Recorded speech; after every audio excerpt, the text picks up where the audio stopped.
Hello, everybody. Apricot here. Jimmy Butler electrified the Warriors when he arrived in spring 2025. Let's take a look at how Coach Steve Kerr evolved his offense to fit Jimmy and how he continues to evolve in 2025-26. It's fascinating to watch the Warriors trying to figure out how to combine two opposite basketball elements. The team is used to Steph's wild airbending style, inspiration, unpredictability, flow. But Jimmy Butler is an earthbender. He brings stability, predictability, force. In this play, the Warriors go into what I call Jimmy standard formation. You have Jimmy isoing on one side, you have someone in the dunker spot, and then you have three shooters spaced around the arc. And the play is simple. Jimmy isos, and then either Jimmy scores or, more likely, someone comes to help, and whoever comes to help, you throw the ball to the open man. And that's the whole play. Predictable force. Here, Jimmy prefers this other matchup, so he throws it to Moody. He's going to screen in order to force this other defender to switch to Jimmy. Then he's going to restart Jimmy's standard formation. Brandin Podziemski thinks that Jimmy is starting a high pick and roll with Moses, and so he starts to clear out to the other side and start off-ball motion, but then he comes screeching to a stop and says, wait a second, I see Jimmy is carrying away his new defender. We're earthbending after all. So Brandon does a U-turn and he goes back to the perimeter. Jimmy gets the ball again, and we are back in Jimmy standard formation. Dunker spot, three shooters on the arc. Jimmy drives, Podge's defender stunts in for a second, and then he backs up to where he thought Podge was in the corner. Jimmy finds him, 4.5 on the shot clock, so Podge goes for this mid-range floater.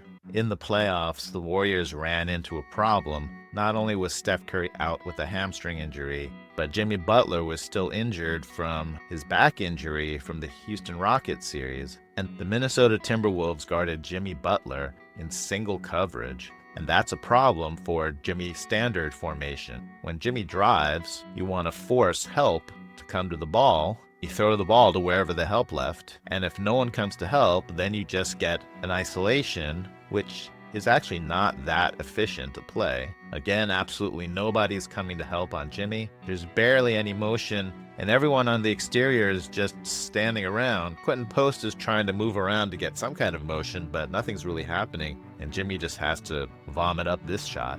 The Warriors did try adjusting Jimmy's standard formation. They send Kevon Looney here to set a screen to help Jimmy, but Minnesota plays this just by having the defender go under the screen. Gobert sinks back and drop, and they just dare Jimmy to shoot over the top. So after having a summer to do some planning, finally, in the preseason, sometimes you still have Jimmy standard formation. Jimmy's here on one side, everyone else is on the perimeter. Jimmy is able to get advantage by barbecuing connect, but look at this Lakers defense. They've fully scouted this. They've got one helper to stop the pass to the corner, another defender to stop the pass out to the wing. Steph is being guarded carefully. Al Horford is supposed to add spacing, but his defender Ayton has wandered all the way into the paint and is making it difficult to send a pass through. We've seen this variation before, where Jimmy drives baseline and fakes the pass to the corner.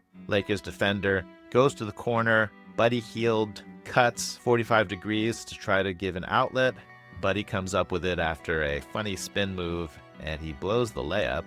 It's preseason for everybody. Here's an example of the new Jimmy standard formation. You have Jimmy on one side, four out on the perimeter, but instead of just standing around waiting for a kick out, Draymond is going to run over and set a screen for Horford's man, and Buddy Hield is going to set this pin-in screen for Steph, so we even have two off-ball screens happening. If this was a classic Kerr split cut, then the passer would wait for this pin-down screen to unfold, but this is the Jimmy standard split cuts, and he drives. That forces help to stay in the paint.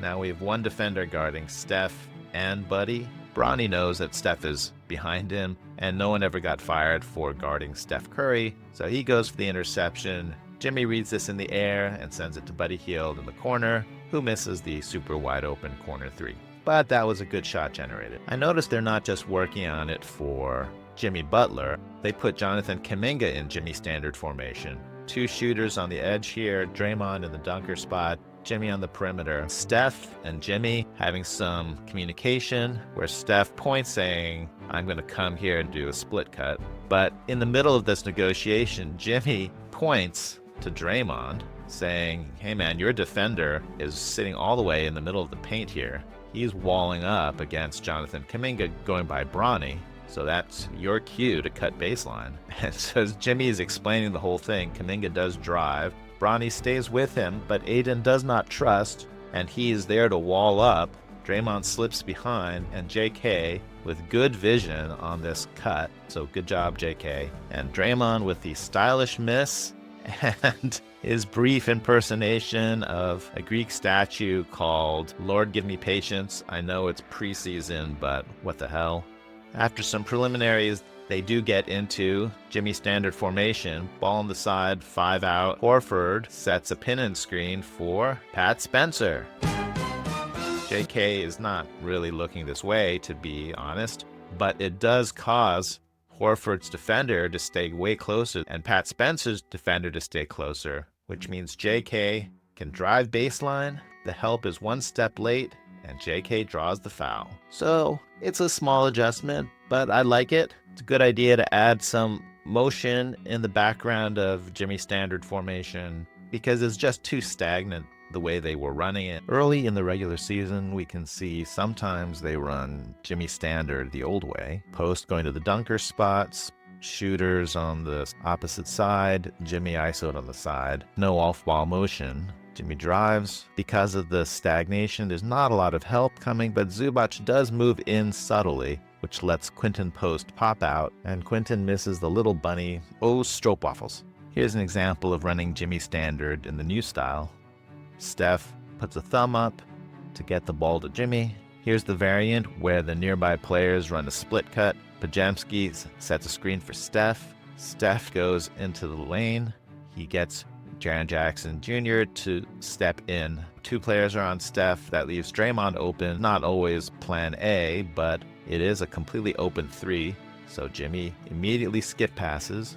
Here's another Jimmy standard new. Jimmy isoed on the side, spacers all around, but to get some motion, Post starts a split cut with Podziemski, which draws Post's defender. So when Jimmy cooks, the next defender is going to be Jonathan Kuminga's, helping all the way from the perimeter, which means Jimmy's going to have a clear shot at a layup. And here's the Jimmy standard variant where he gets a pick on the side. Quinten runs over to set this pick for Jimmy. The defender is no fool. He can see the screen coming, so he starts edging over to get around the screen. And Jimmy says, you zig while I zag, and finishes with a nice floater. I'm betting they have other ideas up their sleeve, and this is just the beginning. So let's wrap up with our friendship audit. Remember a couple plays ago, Jimmy hit Buddy Hield with a nice pass for a completely open 3. But even the best shooters will miss open shots, and the most important thing as a teammate you can do is to tell them, I got your back, you keep on shooting. Well, all right, I guess part of the Jimmy Butler Buddy Hield friendship is supporting them by telling them they're complete trash. If you enjoyed this video, please like and subscribe. It really helps the channel. And if you didn't enjoy this video, I promise I'll do better next time.